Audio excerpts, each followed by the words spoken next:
and gentlemen, the President of the United States, accompanied by LSU Tigers head coach Jay Johnson and LSU Shreveport Pilots head coach Brad Nefandorf.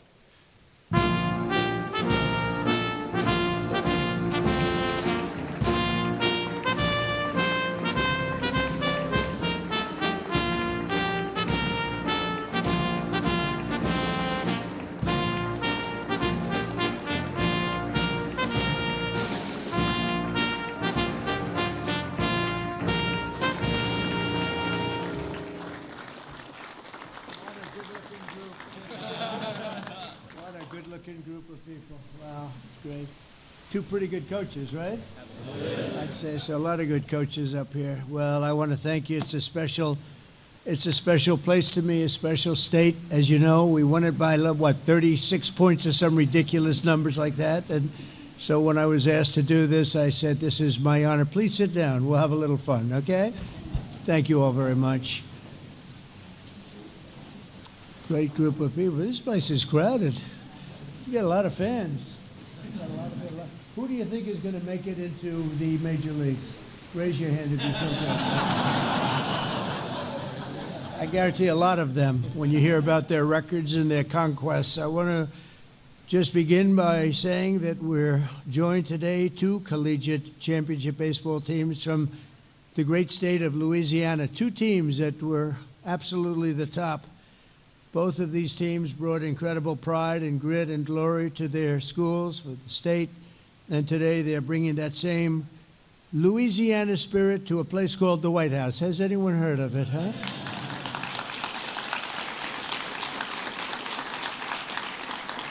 You know, we're building right behind us, we're building a ballroom. They've wanted a ballroom for 150 years, and I'm giving that honor to this wonderful place. I think we should do it. This was the ballroom.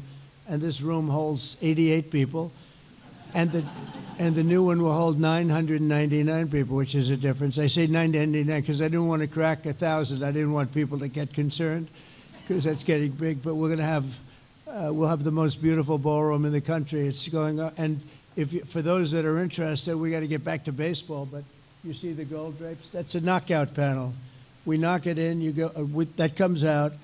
And then you have essentially glass and exactly in the decor of the White House. I didn't know I'd be standing here right now because right on the other side, you have a lot of construction going on, which you might hear periodically. But that's a knockout panel, and that goes right into the ballroom, and the ballroom's going to be beautiful. So you'll have drinks, cocktails, everything on this floor, and then they'll say, welcome to dinner. You walk into the ballroom, Mr. Senators, and you're going to see a ballroom the likes of which I don't think it'll be topped. It'll be the finest. So it's going to be a lot of fun. I just started. And it just started today, so that's good luck. We want the same luck that they had and the same talent. But I'm thrilled to welcome the 2025 NCAA College World Series champions. That's pretty good. The Louisiana State University Tigers. So where are you guys?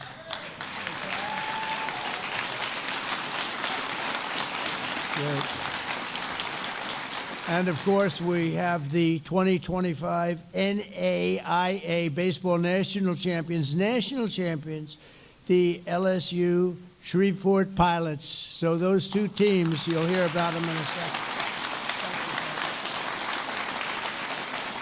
And I want to thank the Tigers head coach, Jay Johnson, who I just met. These are great coaches, who led the team to its second championship win in just 3 years, and also is the LSU Shreveport head coach, Brad Nefandorf, who is the College Baseball Foundation's 2025 Coach of the Year. Not bad.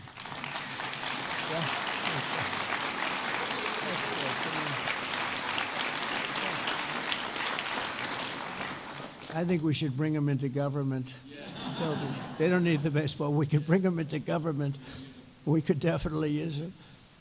We're also honored to be joined by the incredible duo from Louisiana, Speaker Mike Johnson. As you know, Mike is phenomenal. The job he's doing is phenomenal. And House Majority Leader Steve Scalise, a very brave man, very brave man. Hey, Steve. Hi, Steve. Two great guys. You know, Steve is very brave, though. He was badly hurt, and they put him at second base. Did you ever hear of Bobby Richardson? He had great depth. He had great range. He could go all over. He was with the Yankees for many years, and I don't know, he came from around your area, I think, Bobby Richardson. He was second baseman for the Yankees for many years. So he was known for unbelievable. He'd feel balls at shortstop when they were hit. It was great. And when Steve was so badly injured, you know about that. Nobody ever really suffered like that. We thought he was a goner. Actually, I went to the hospital that night. But he came back, and a few months later, he's standing at second base, and he was having a hard time moving. I wouldn't say he had Bobby Richardson's range. Do you agree with that? And he was having a little bit of a hard time. He was coming at it. It was really a very bad experience for him. So he's standing in the stadium over here, the Washington Stadium, and a ball is smashed to him. The first pitch of the game, he's at second base, and he wasn't looking to be a hero. And he dropped to his knees, and he stopped it, and that was a hard hit. This happened from God. The first pitch of the game, it's ripped. You know what I'm talking about, Mr. Governor. The ball is ripped to him, hard ground ball. He falls to his knees, he blocks it, he grabs it, he throws it to first. They got him out. Nobody could believe it. Nobody could believe it. And they immediately took him out of the game because there was going to be no way, right? There was no way you were going to top it. It can only go down from there, right, Steve? And I said, this is amazing, but it was really something. We're also pleased to be joined by two wonderful people, senators, your senators, Bill Cassidy and John Kennedy. Thank you both for being here. Appreciate it very much.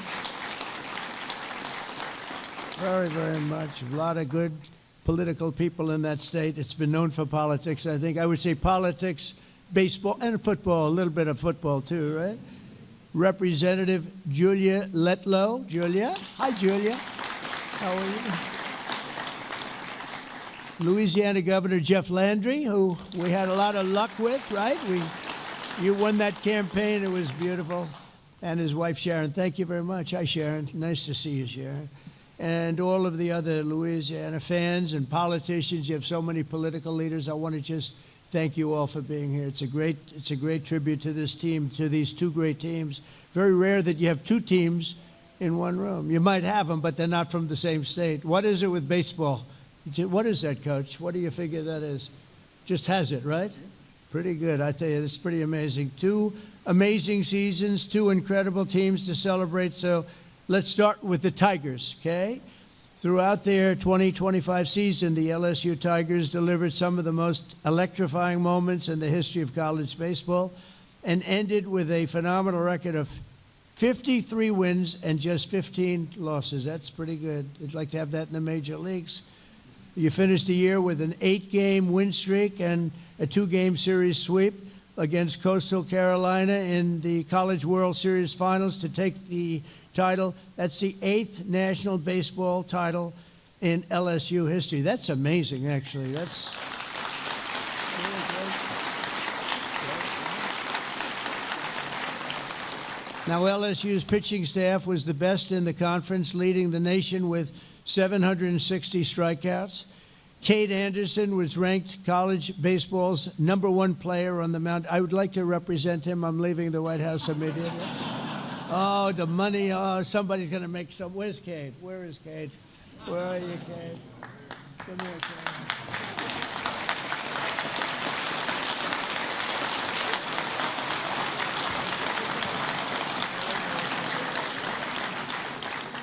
Boy, oh boy, would I like to be doing that, huh? 180 strikeouts, that's a lot. That's almost a record.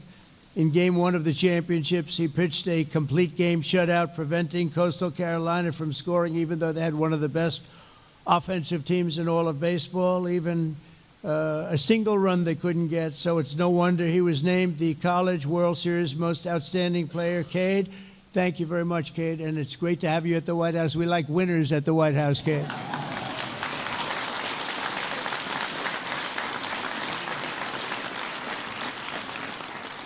To advance to the regional championship, LSU faced Dallas Baptist, supposed to be a great team. an outfielder. Chris Stanfield was, they say, unstoppable. He built an early game momentum with a second-inning home run, contributed multiple RBIs, and brought in an additional run with a sacrifice ground out at the end of the game. And you ended up winning the game, so I think your last sacrifice didn't matter too much because they won the game 12-0. That's not too bad. Where are you? Where are you? Well, look at this guy, huh?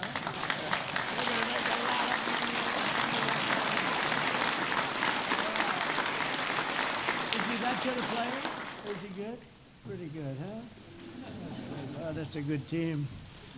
So to advance to the regional championship, LSU, and if you look at it, LSU has turned out to be named one of the best teams over the last 10 years, according to the experts, of which there are many, but most of them can't play very well, right?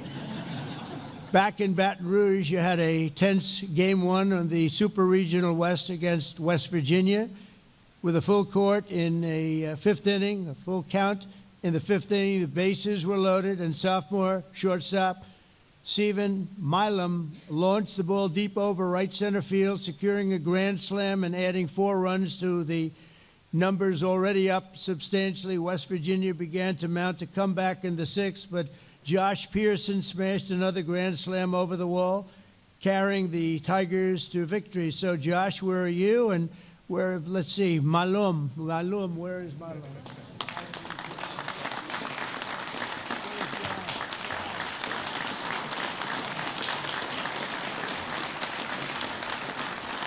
Guys have very strong hands, I'm noticing, you know.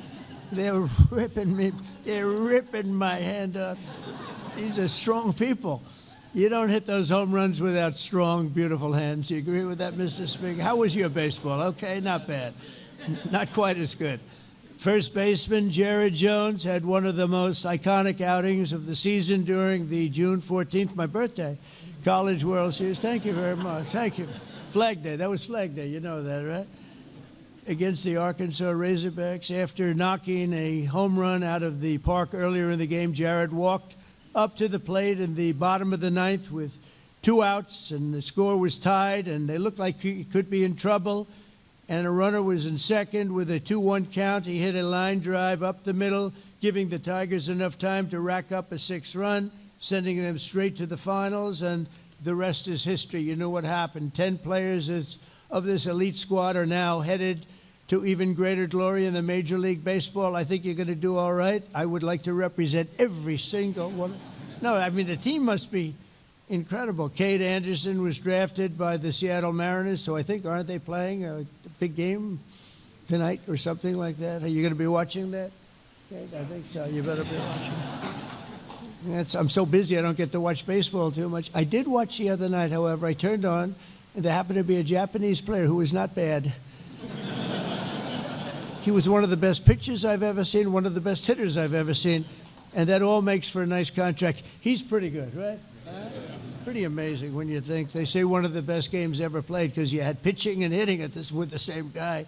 Pretty exciting. Chase Shores was drafted by the Los Angeles Angels. Where's Chase? Where's Chase? Good. Wow, nice big tall guy. Very good. Good. Anthony Ianson and Jacob Mayers were drafted by the Boston Red Sox. Boy, you have good. Where is Anthony? Is Anthony here? Anthony right here? Good luck, huh? Good. Good team. Good team. And Ethan Frey was drafted by the Houston Astros. It's another good team. They win a lot, right? Where is he? Where is that guy, huh?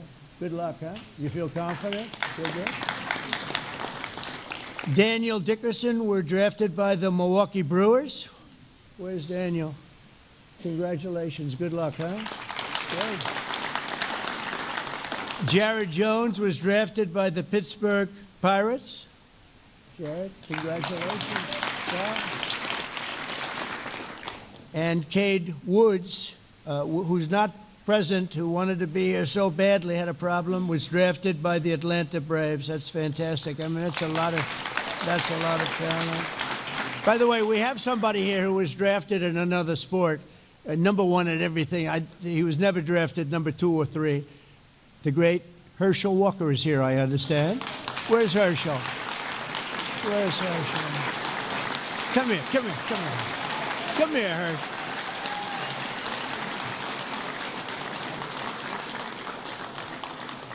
I'm not sure that LSU loves this guy, but they do respect him. There's nobody like, come here. You want to say a couple of words about baseball players?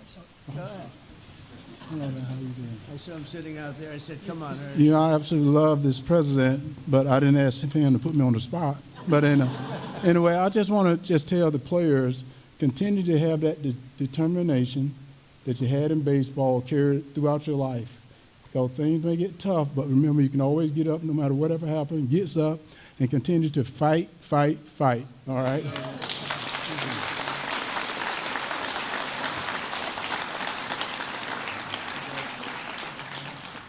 So Connor, thanks, Herschel. What a player he was, huh? Oh boy, couldn't stop him. He'd go around you, but if he couldn't go around you, he'd go right through you, and he'd carry 4 guys on his back for as much as nobody better. I think maybe the best in history in college, and he had a great career in the NFL too, and he's a great person. And now he's going to be the ambassador. Come on, name the country, Herschel. He's going to be in the tough job.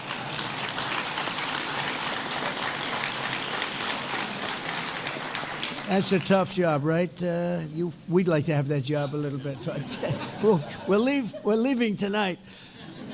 Connor Ware was drafted by the New York Mets. Connor, where are you, Connor? Boy, that's a hell of a team.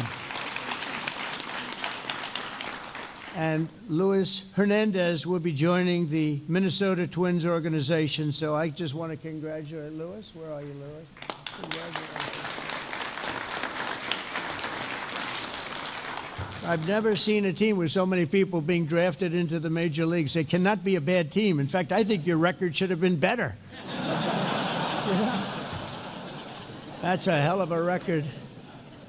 So we also have a second amazing team with a big win to celebrate today, the LSU Shreveport Pilots. This year, the Pilots became the first and only college baseball team in history to go a full season totally undefeated. You have... That's not bad.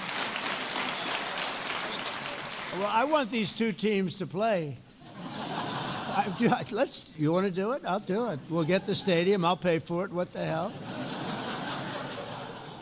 But you had an astounding record of 59 wins and no losses. What the hell is with that? It's in baseball, you know, normally you have like a little bad luck, you lose a game or two. That's pretty good. What do you have to say that he did a good job? Pretty darn good. He did a good job. Congratulations. You two great coaches, two great people, too. You also became the first team in the history of LSU Shreveport to bring home a national title. Head coach Brad Nefandorf deserves a special recognition. The Pilots have been in every NAIA national tournament over the past 2 decades. That's pretty amazing, but they never brought home the title until Brad came along. And so Coach of the Year and all of that stuff, these two coaches are unbelievable, the top of the line. And I'll be honest, you know, I watch Major League Baseball and other sports, and they keep hiring the same coaches over and over again, right? They get fired, then they hire them again. I'd hire these two guys, but I don't want to take them away from your school, so I'm only kidding. Just pretend. I'll end up, you'll all leave, say, that was terrible. You know, they'll both be hired. I'll tell you what, they do a great job, too. During the Red River Athletic Conference Awards, 14 members of the Pilots team received all conference team honors, and 6 players were selected Gold Glove team for excellent defense. I can imagine Isaac Rodey was named Conference Pitcher of the Year for a crushing league with, think of this, a 12-0 record and 114 strikeouts. How about that? 12-0 is not bad. And Kobe Reeves, a left-handed pitcher, was honored as the conference's newcomer of the year. So where are you two guys? Whoops, you're over here.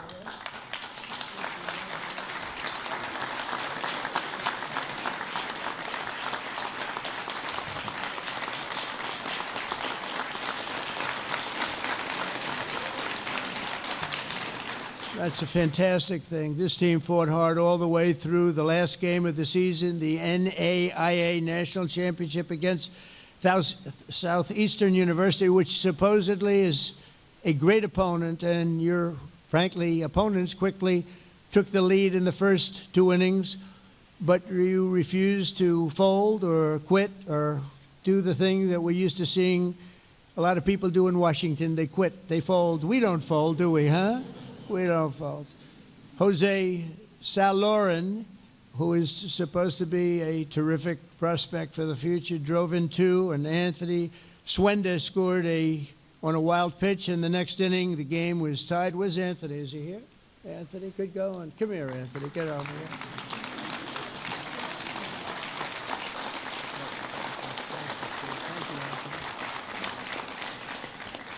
Southeastern pulled ahead again, but the Pilots answered in a thunderous fashion. Home runs by Jackson Searing and Ian Montz, and they say they're tremendous prospects also.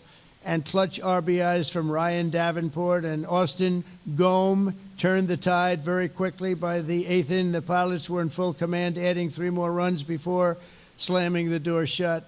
When it was over, the scoreboard read 13-7, and the Pilots were national champions. Wow, that's great, fellas.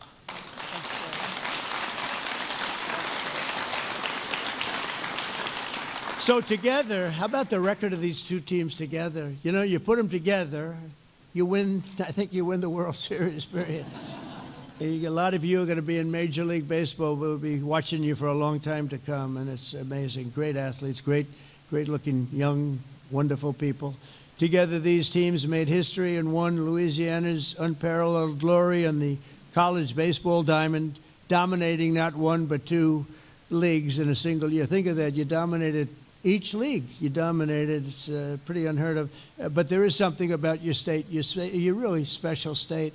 And when you look at the kind of love here, you get a lot of the parents here that are so proud of what they have produced. Some of them are thinking about dollar signs. They're saying to, others are just saying, how handsome is my son, right? But regardless, I just think it's amazing. It's a great tribute to the state. And I want to introduce now, to say a few words, another winner. He's taken over a situation where we had a majority of 2. Nobody knows what a majority of 2. We actually had a couple of moments where we were a majority of 1 person, and I said, you know, and it was terrible that I said this, but I said it. I said, Speaker, we're 1 heart attack away from losing the majority, right? And the Speaker said, please, I don't want to think about that. But we hung in, right, Steve? We hung in, and we got everything we wanted, the great, big, beautiful deal, the biggest ever produced. Think of it, with a majority of, I guess at that time we were like a majority of 4. And I had to make calls at 3 o'clock in the morning, 4 o'clock. You don't want to do this, fellas. Just keep playing baseball. It's more fun. I got a call from the Speaker. Sir, we have 7 hard no's. And I'd say, that's not good. This was at 3 in the morning. We needed the vote by early in the morning. And I had to call people at 3 in the morning, 4 in the morning. I'd say, Jim, he'd say, you have my vote, sir. No, I thought he was a hard no. He just wanted me to call him. Then I'd call another one. Hi, Jack. It's 3:14 in the morning. Hi, Jack. Sir, you have my vote. Oh. So the hard no's turned out not to be that hard, John. They were just wanted me to call them, you know. They couldn't just raise their hand like they're supposed to. They wanted me to call. And we ended up winning, and it's the single biggest bill ever passed in the history of Congress, because we ultimately got the Senate too. And what we don't want to say is that it's actually so full of things. I mean, no tax on tips, no tax on Social Security, no tax on overtime, the biggest tax cut in history, the biggest deductions ever taken, job-producing deductions, $50 billion to rural hospitals. We took care of Medicaid, Medicare, we took care of everything. And we did something that people didn't know. We didn't know where we'd stand in a year or 2 years from now. So we put every single thing that we wanted in that bill for 4 years. So we don't need any more votes. We don't. All we want to do is have a vote of continuation. And it's the first time in history that a group has not voted for continuation. So they're they have what's called a Trump derangement problem. Have you heard about that problem? Because that's the only reason this could be possible. But I think we're doing very well. I think they're going to have no choice but to go along because the country is setting records in every way, and people want it to continue that way. So we're hoping the Democrats become much less deranged and that we will get the vote pretty soon. And I hear they're starting to feel that way, too. They're starting to feel like they really have to do what's right for the country, and they will. But I want to just introduce Speaker of the House, Mike Johnson. He's fantastic. Thank you.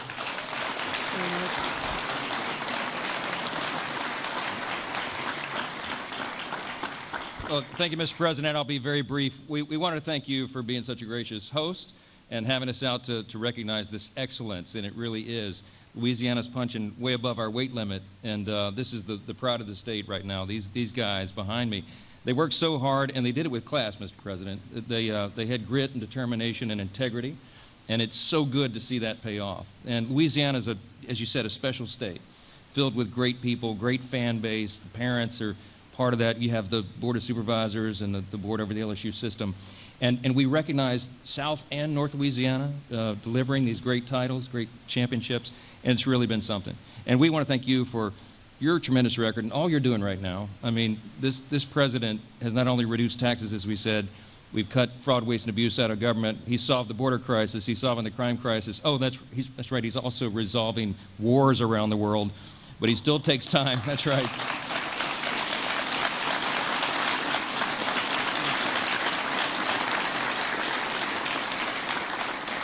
He still takes time to recognize the leaders of the next generation, and that means so much to all of us. I know it does. I have a personal connection to both schools, sir. You know, I'm a double alum from LSU and Baton Rouge, undergrad and law school. My daughter's the same. She's sitting here with me, Hannah.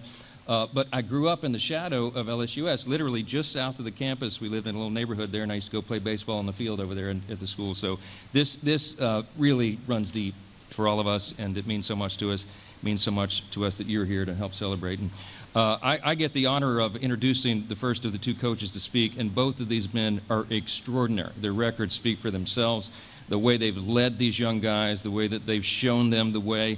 I've loved the demeanor of both of these gentlemen and how they do it. They're extraordinary coaches, and they could coach in the majors, you're right. But we hope they stay where they are for just a little while longer. But I'm going to recognize the first one here, and there's a lot of reasons why Coach Jay Johnson is recognized as one of the greatest coaches. Because he does so well. He has all-star recruiting classes because he's able to go out and do that so well. He has elite pitching development. He's had an incredible record of postseason success, as you all know. And as was noted, he's brought home not one but 2 titles in 3 years to LSU, which is a historic legacy that we have. I was there in the 90s when we were winning these things, and it's great to be doing it again. The 7th and 8th national titles now delivered by one of our favorite people, and we're delighted. I'm delighted to welcome him up, say a few words, if you will. Coach Jay Johnson, thank you so much.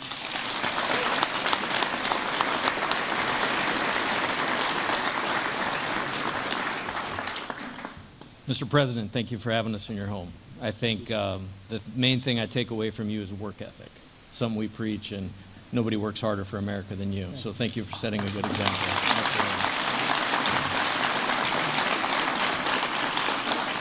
Mr. Speaker, Mr. Leader, thank you so much for getting us here.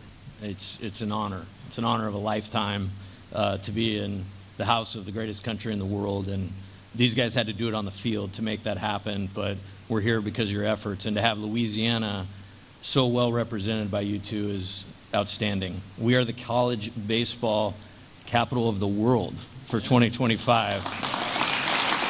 Well represented in Washington as well. Governor Landry, here we're coming to your house tomorrow night, and we're really fired up about that, so thank you for having us. It's awesome. About 34 games into the year last year, I just started telling these guys I could coach this team forever, and I could do it because they embodied our mission, and our mission for the season last year was tough and together, to have the mental toughness to, no matter the circumstances, keep your head, execute your job at the highest level. They were the best in the country at that. And then the togetherness. You heard about all the draft picks. All these guys have their entire lives and world in front of them, but they made it about winning. They made it about LSU, and they made it about the team. And there's the honor of my lifetime to coach this national championship team and to be the coach at at LSU. So I want to thank my team on this national stage, because not only were they the national champions, they're the best baseball team in America last year. So thank you guys.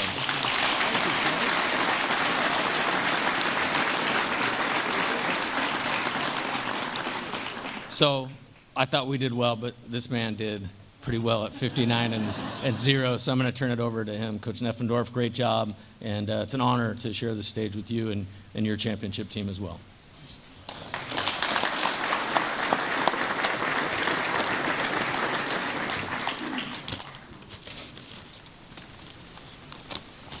First off, I want to speak on behalf of our university administration and our athletic department for such a wonderful day, and our coaching staff and our players for which we are recognizing here today.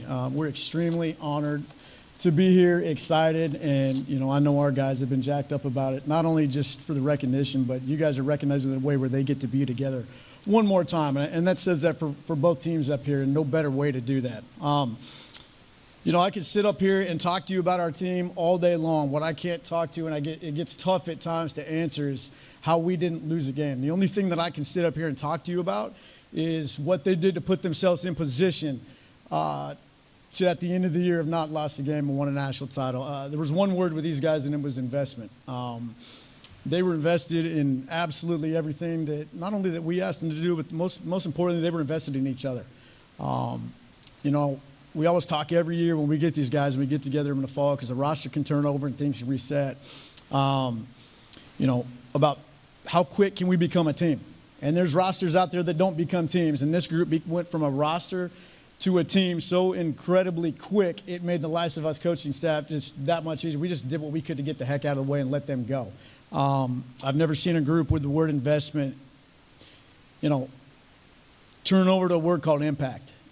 With that investment, they impacted so many people from the university to the city, and I can truthfully sit up here and tell you they impacted myself and our coaching staff more than anybody else. Just like Jay, I want to thank our guys for what they did. I can't thank them enough. Just the impact that they had on everybody around them was truly unbelievable, and I can speak to that's why they put themselves in position to play for a national title. The one thing that I'm going to, Jay said it and others have said, this isn't about just one program, though, today. Obviously, LSU, if you think about baseball in the state of Louisiana, and I have for years, you think about LSU. Very historic program, built out a lot of success. And what they've been able to do twice in the last 3 years. You can take what Jay said and you can add on a lot, I'm sure, what I've said about the word investment and impact and whatnot. To be able to win 2 in the last 3 years in Division I baseball in the landscape that we have right now is incredible to me. But I can also say, when you added what LSU Shreveport has now done, my point with this whole thing, and it goes back to what Jay said as well, baseball and college baseball right now is in the state of Louisiana. I don't think there's any better place for what's going on and how it's going on. So that's how I'll end with what I've got today. I want to personally thank President Trump, Speaker Johnson, everybody involved. We can't thank you enough for having us here. It's one of the greatest things that these guys are ever going to be able to be a part of. And with that said, we have some gifts that we would like to present over.